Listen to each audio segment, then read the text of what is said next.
My dear friends, നമുക്ക് നല്ലൊരു പുട്ട് പുഴുങ്ങാം. എന്തുകൊണ്ടാണെന്ന് അറിയണ്ടേ? പിന്നെ ഓരോന്നോരോന്ന് പറഞ്ഞുതരാം. അപ്പോഴത്തേക്ക് എൻ്റെ ചാനലൊന്ന് ലൈക്കും സബ്സ്ക്രൈബും ചെയ്യുക. Shoshamma kitchen food channel, Keralam by Shoshamma. ഏത്തപ്പഴം ചെറുതായിട്ട് അരിഞ്ഞെടുക്കുക. തേങ്ങായ, ജീരകം, അരിപ്പൊടി കുഴച്ചെടുക്കുക. കുഴയ്ക്കുമ്പോൾ ഇച്ചിരി നെയ്യും കൂടി ഒഴിച്ച് കുഴയ്ക്കുക. പാകത്തിന് ഉപ്പും വെള്ളം ഒഴിച്ച് കുഴച്ച് നമുക്കത് പഴവും തേങ്ങയെല്ലാം കൂടെ ഇളക്കി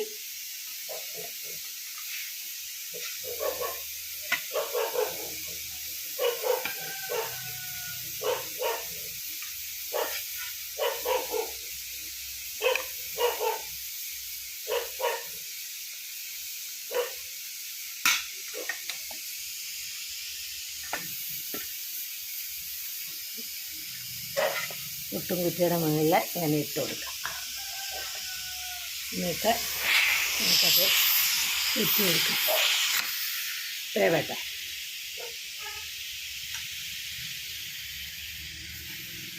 വെന്ത് നമുക്ക് അപ്പോഴത്തേക്ക് കഴിക്കണ്ടായി. വേണ്ട, ഏത്തപ്പഴവും ഉണ്ടോ നല്ലോണം വെന്ത് ഇതായി കണ്ടോ. തേങ്ങയെല്ലാം കൂടെ ഇതിലിട്ട് ഇളക്കി പിന്നെ നമുക്ക് അതിൻ്റെ കൂടെ ഒരു അച്ചപ്പം കൂടെ കഴിച്ചാലോ. കണ്ടോ അച്ചപ്പം.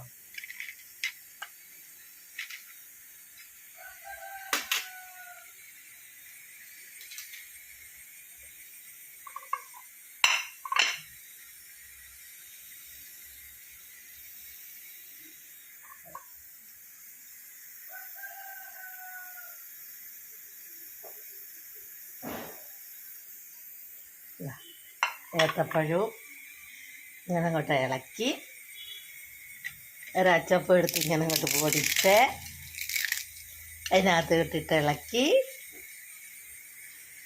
ഇങ്ങനെ അങ്ങോട്ട് കഴിക്കാം. എന്ത് രുചിയാ! ഇതൊക്കെ ഒന്ന് ഉണ്ടാക്കി വെക്കണേ. അല്ല, അച്ചപ്പവും ഏത്തപ്പഴവും പുട്ട് കഴിഞ്ഞത്. അച്ചപ്പം ഉണ്ടാക്കി ഏത്തപ്പഴവും അരിപ്പൊടിയെല്ലാം കൊണ്ട് ഇളക്കി പുട്ട് പിഴിഞ്ഞെടുക്കുന്നത് കണ്ടോ. കാര്യം ചെയ്ത് നോക്കുക, ലൈക്ക് ചെയ്യുക, സബ്സ്ക്രൈബ് ചെയ്യുക. എൻ്റെ ചാനൽ മറക്കണ്ട, ശോശാമ്മ കിച്ചൺ. എന്ത് രുചിയാണെന്നറിയാമോ? അധികം കഴിക്കാൻ കൂടുന്നുണ്ടോ? ഏത്തപ്പഴം ചെറുതായിട്ട് അരിഞ്ഞെടുക്കുക.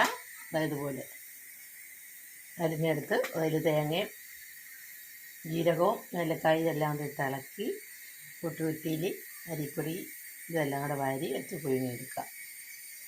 ലൈക്ക് ചെയ്യുക, സബ്സ്ക്രൈബ് ചെയ്യുക. എൻ്റെ ചാനൽ മറക്കണ്ട, ശോശാമ്മ കിച്ചൺ. ഏത്തപ്പഴവും പുട്ട്.